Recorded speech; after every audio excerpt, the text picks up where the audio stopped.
On July 14, 2025, a manager from a local insurance company arrived at the sheriff's office to file a complaint regarding an employee suspected of committing fraud. Hi, how can I help you guys?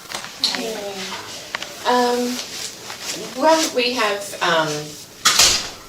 been going through records. We are extremely behind in our taxes, so we've just recently been doing some recons, and we discovered for several months, between the months of June 2022 and January of 2023, that we have a employee that apparently has been doing online banking as well as presenting checks to either a cashing institution, like maybe a convenience store or something like that. So we've got multiple checks being cashed for the same employee.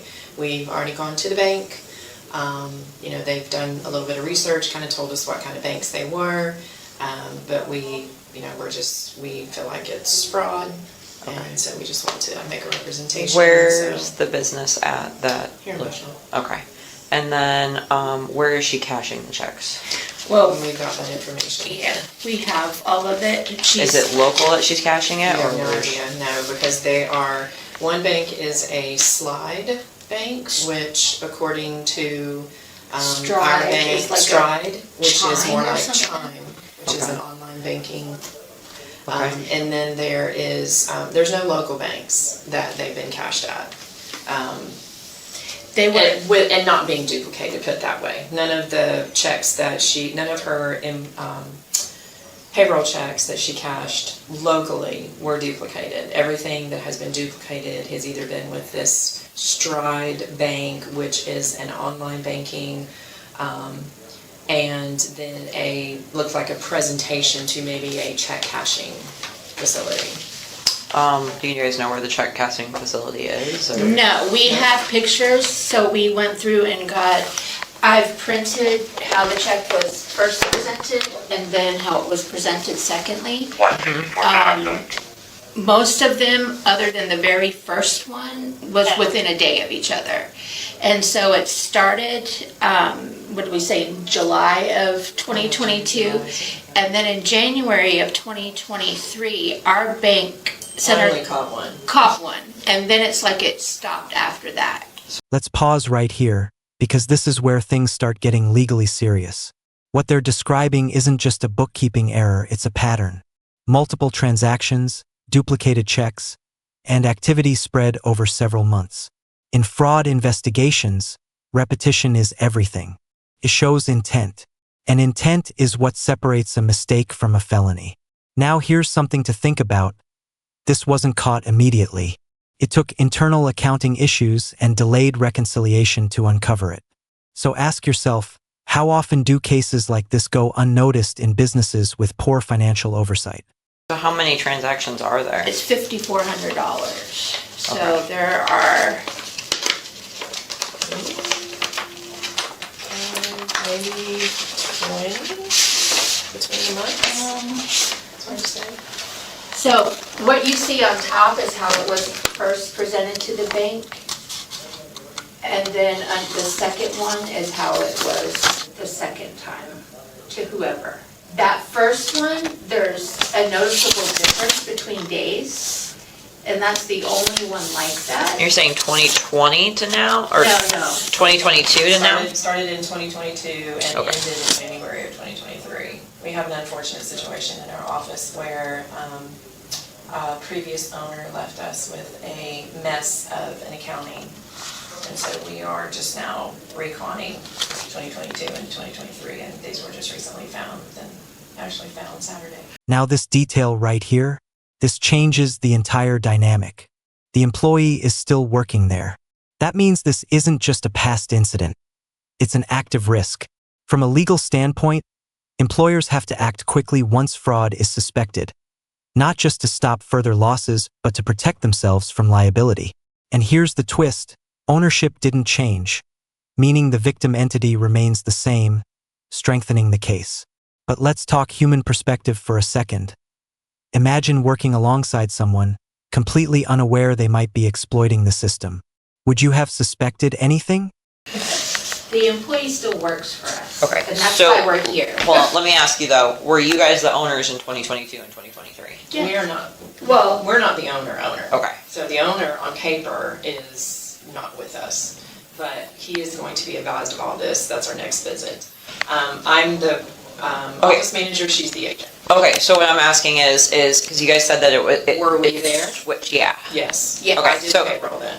Okay, so when it switched over, because you guys said it switched over to a different business, or? no, she Like the passed previous- away, Okay. and then Yeah. I became agent. And But, the ownership was joint rubber survivorship with her and her husband. so nothing changed about her. Nothing changed Okay. about ownership. So nothing's changed about ownership between now and then? No. Okay, so, because that's what I'm trying to make sure is that it's not a different Another victim. individual. Yeah, like it's a No. different victim, because like say the business got sold is what I'm asking. Oh, no, Okay. nothing like that. Hi. Are you Delilah? Can I have a conversation with you, please, in the back? Okay. We're gonna go have a conversation. So I'm Deputy Molesky. I'm with the Sumter County Sheriff's Office. The reason that I'm sitting here meeting with you is because there's an investigation that's been brought to my attention by your employers. From 2022 to 2023, reference some potentially fraudulent checks. What's going to end up happening today is you are going to end up being placed under arrest, okay? And just like that, the moment hits. No warning, no gradual buildup for her. Just immediate arrest. This is how white-collar crime cases often play out when enough evidence is gathered beforehand. Notice how calm and procedural the officer is. That's because by this point, the investigation has already crossed the threshold of probable cause. This isn't a questioning, it's an execution of charges. But here's something worth asking. Do you think she expected this moment? Or did she believe she'd never get caught? So what I'm going to have you do is I'm going to have you stand up for me real quick. Put your hand behind your back. Okay. When my coworker gets here, what we're going to do is I'm going to have him stand with you. We're going to end up grabbing some of your items. I'll let you talk to your mom and everything like that. Put your hands together like you're praying for me. Yep, that's fine.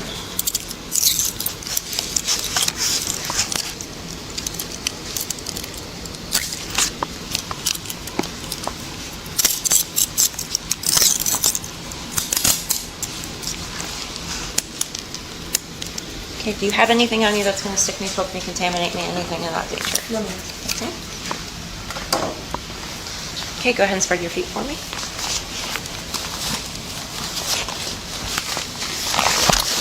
I'm gonna do a quick pat down. I'm gonna do a full pat down here shortly, okay?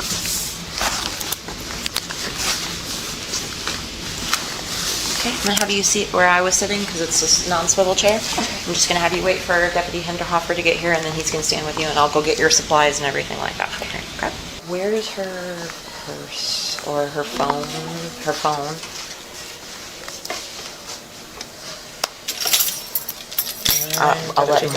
I'll let mom take everything.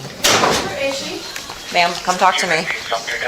Okay, she's in the back with one of my coworkers right now, okay? So she fraudulently deposited a bunch of checks into her account through her pay stubs. She doubled it in the tune of $5,400. So she's gonna end up going to the Sumter County Detention Center. If you're Can I talk to her, please? Hold on a second. That's what I'm gonna tell you. If you're calm, I'll let you talk to her. Okay. Okay? Just don't touch her. She's sitting in there and she's in handcuffs right now with my other coworker, and you can have a conversation with her, okay?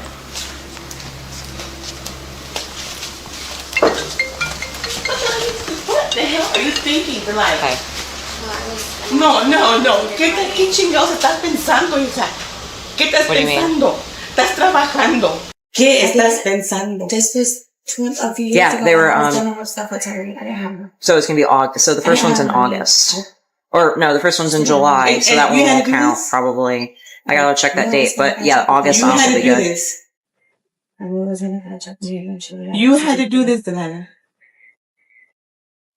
You had to do this here.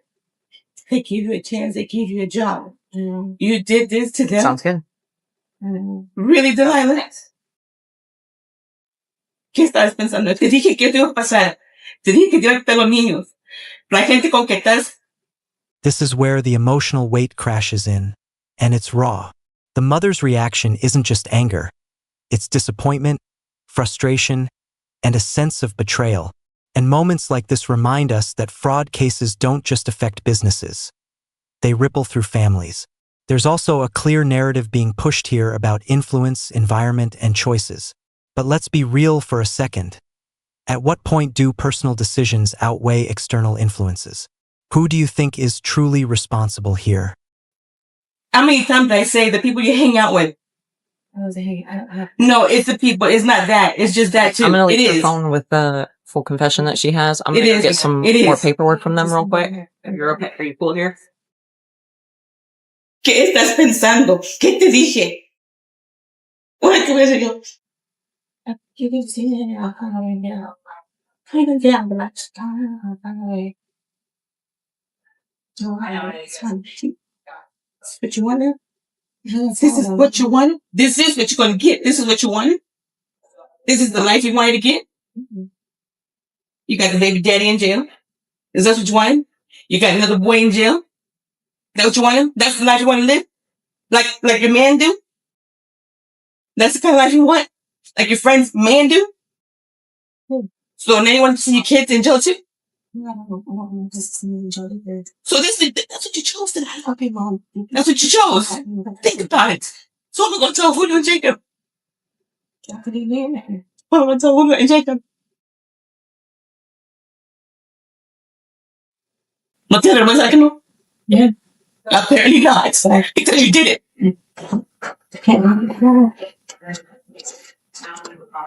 Ma'am, you're gonna take her wallet and everything that's in her desk. I'm taking her phone so she can get phone numbers.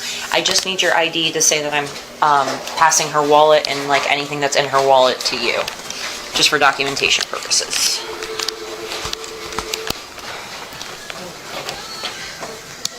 SO3. I'm sorry this had to happen. Thank you, ma'am.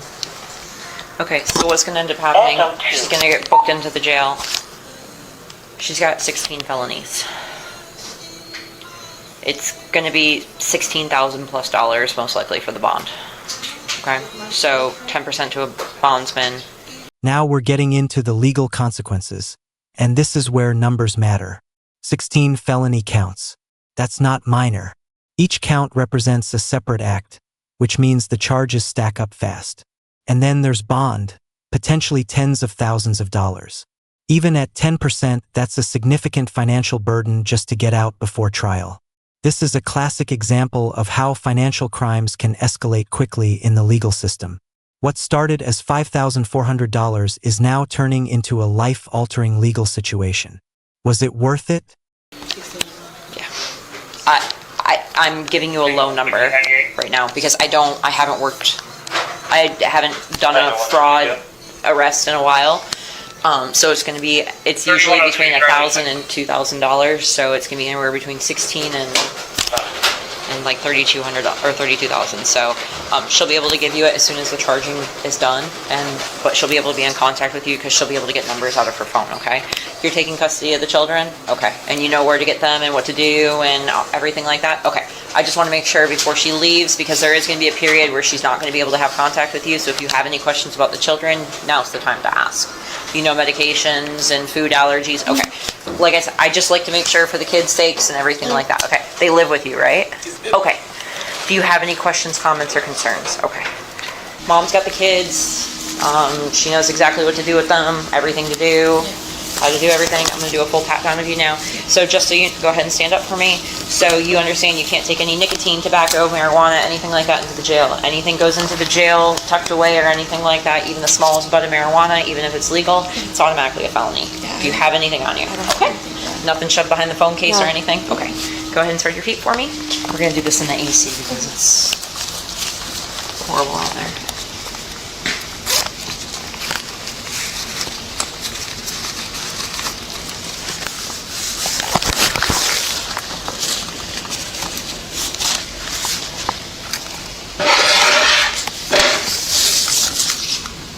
Just a hair clip, no extensions or anything. Pocket on this.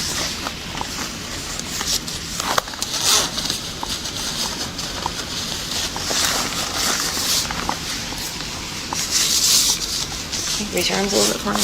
Okay, thank you.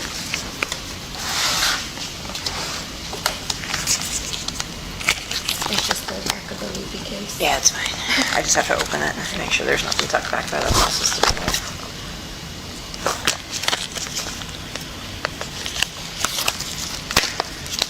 Welcome back. Okay, come on.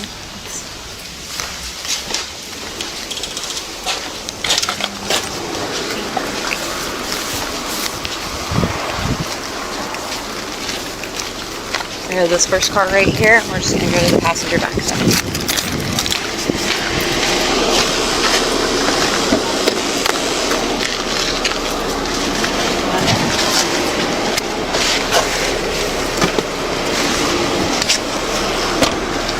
So here's how it all wraps up. The suspect was charged with grand theft and 16 counts of fraud-related offenses. Serious charges that reflect a pattern, not just a one-time act. Ultimately, she received 5 years of probation, with all sentences running concurrently, meaning she'll serve them at the same time rather than back-to-back. She was also ordered to pay restitution, which legally obligates her to repay the stolen amount.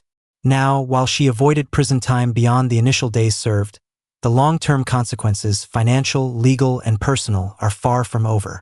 This case is a powerful reminder of how quickly trust can be broken and how costly that breach can become. If you found this case as shocking as we did, make sure to hit that like button, share your thoughts in the comments, and don't forget to subscribe for more jaw-dropping courtroom breakdowns.